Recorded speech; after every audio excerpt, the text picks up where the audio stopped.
Asalaamu calaykum. Soo dhawaada dhammaan walaalaha qaaliga ah ku xidhan Anila Channel. Casharkan oo casharkeenu ku baranayni Doojka. Maanta casharkeenu waxaan kaga hadlaynaa artikalada ay leedahay luqadda Jarmalku. Afka Jarmalku wuxuu leeyahay 3 artikal oo kala ah der, die iyo das. Sidoo kale waxaa jira artikal afaraad oo la yiraahdo die plural.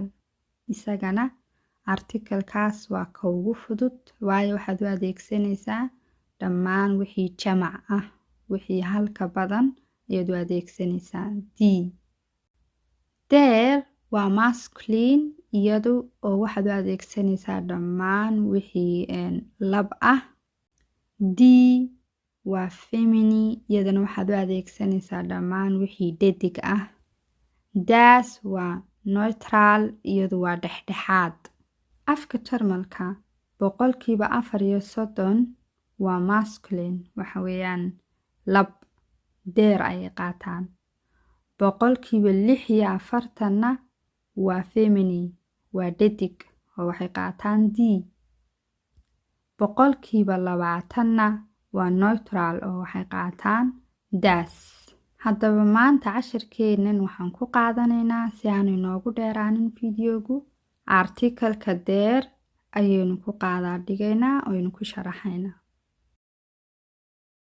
Nomen für maskuline personen magacyada dadka labka ah oder maskuline Berufsbezeichnungen ama jagooyinka shaqada ee ragga ah stehen mit dem maskulinen Artikel der waxay qaataan artikalka der.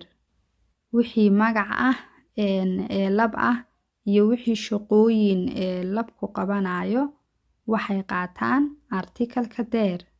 Tusaale ahaan der Mann, nin, der Vater, abo, der Onkel, adeerka, der Sohn, wiilka, der Freund, saaxiibka. Dhinaca shaqooyinkana tusaale ahaan der Arzt, dhakhtar, der Lehrer, macallin, der Verkäufer, iibiyaha yacni qofka dukaanka iibinaya. Auch viele Gruppen von Nomen kooxa badan oo magacyo ah die mit Zeitangaben zu tun haben kuwaas oo la xidhiidha waqtiga sind männlich waa lab yacni magacyo badan oo waqtiga la xidhiidha waa lab. Beispielsweise tusaale ahaan die Jahreszeiten 4 xilli ee uu sanadku leeyahay sida guga, xagaaga, jiilaalka. Die Monate iyo bilaha. Die Wochentage iyo maalimaha toddobaadka usbuucii maalimihiisa. Und fast alle Tageszeiten. Tageszeitenna waxa weeyaan maalintii intaan ku dhex jirno maalintii waxay leedahay soomaa maalintii qaybo. Subaxii bay leedahay, duhurkii bay leedahay, fiidkii bay leedahay, habeenkii bay leedahay. Marka fast alle waxa loo yidhi maalinta yacni qaybaheedoo dhan maaha lab. Wuxuunbaa ah subaxii iyo duhurkii iyo fiidkii. Habeenkii waa dhadig. Waxay qaadanaysaa die laakiin kuwa kaloo dhan waxay qaadanayaan der. Tusaale ahaan Jahreszeiten haddaynu ka bilowno der Frühling waxa weeyaan guga, der Sommer xagaaga, der Herbst dayrta, der Winter jiilaalka. Maxay qaateen dhammaan xilliyadii sanadku waxay qaateen der. Die Monate iyadana tusaale ahaan der Januar waa bishii koobaad. Der Februar oo ah iyaduna bisha labaad. Der März oo ah bisha saddexaad. Und so weiter yacni dhammaan ilaa bisha 12aad. Dhammaan biluhu maxay qaataan maxaynu niri dhammaantood der. markaad xabad xabad u sheegaysid der bay qaadanayaan. maxaynu niri halkan die Monate? waxaynu niri waa die plural, yacni waa jamac, bilihii oo dhan baynu isku keennay, markaa jamac weeyaan.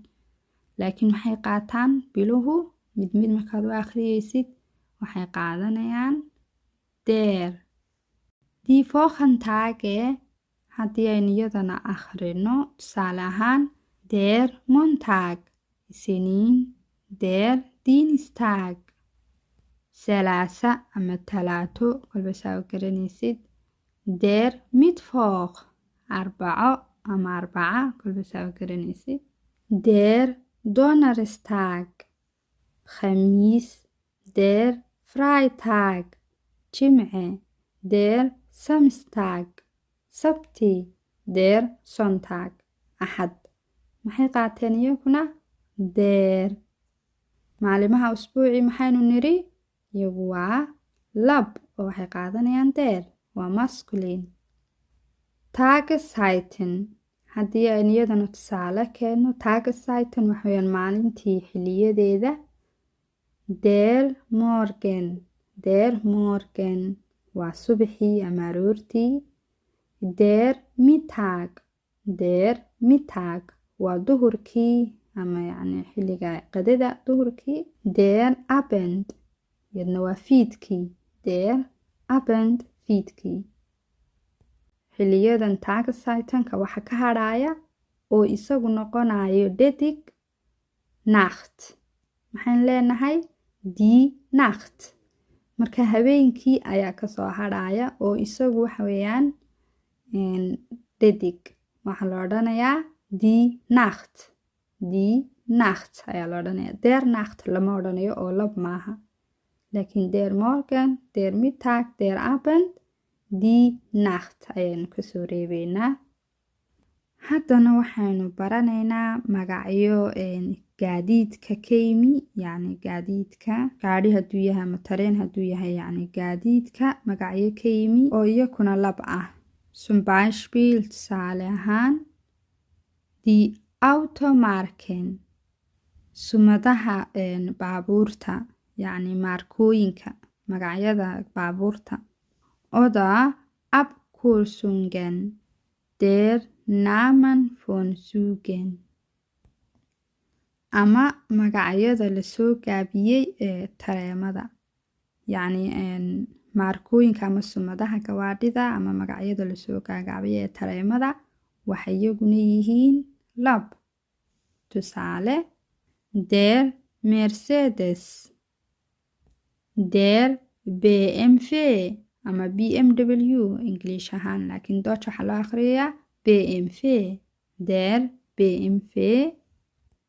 der Volkswagen, der Volkswagen kuwaas waxay ahaayeen gawaadhida, sumadaha gawaadhida. hadda tareemada haddaynu nimaadno, der ICE, der ICE, der TGV, der TGV, der AVE, der AVE iyaguna waa magacyada tareemada ee lasoo gaagaabiyey. sidoo kale waxaa masculine ama lab ah oo der qaadanaya die Himmelsrichtungen. Himmelsrichtungen waxa weeyaan jihooyinka, afarta jiho aynu garanayno, waqooyi, bari iyo koonfur iyo galbeed. jihooyinkaas ayaa la dhahdaa Himmelsrichtungen. iyagu dhammaantood waxay qaataan der.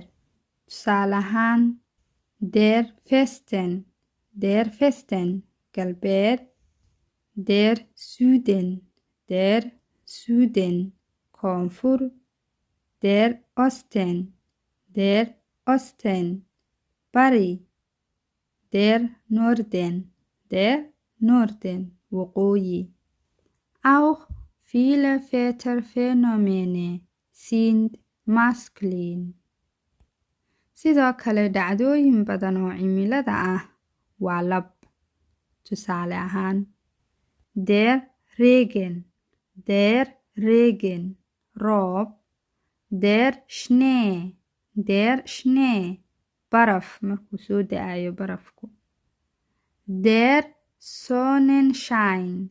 Der Sonnenschein.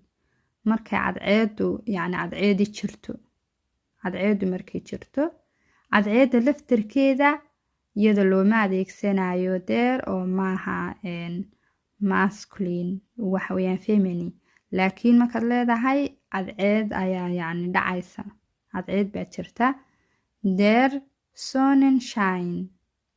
Der Nebel waxa weeyaan ceeryaanta laakiin laba ayaynu kasoo reebaynaa kuwaasoo ah die Wolke daruurta iyadu waxa weeyaan dhadig die Wolke die Sonne iyaduna waa dhadig die Sonne lama aha lab inta kale laakiin waa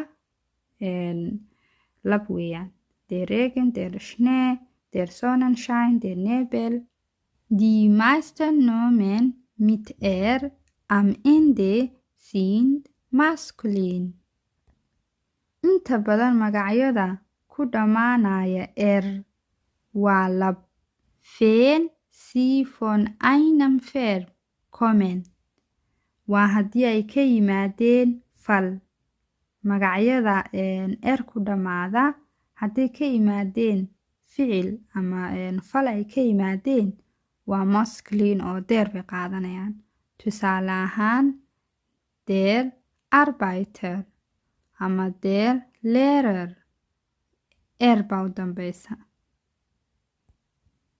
Die meisten Nomen mit en am Ende sind masculine. inta badan magacyada iyakuna ku dhammaada en waa masculine waa lab.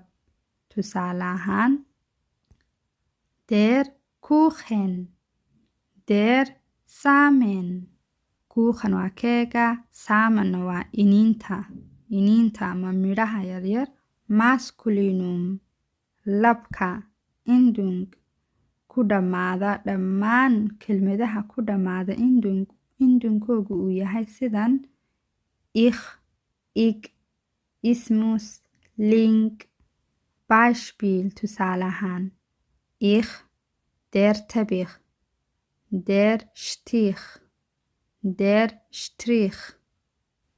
maxay ku dhammaadeen ich ayay ku dhammaadeen waxay qaadanayaan der oo masculine. ik waxaa ku dhammaada der Essig der König der Honig. ik ayay ku dhammaadeen iyaguna waa lab oo waxay qaadanayaan der. dhammaan wuxuu ku dhammaada ismus. tusaale ahaan der Realismus ismus ayuu ku dhammaaday. der Optimismus iyaduna waxay ku dhammaatay ismus Optimismus. der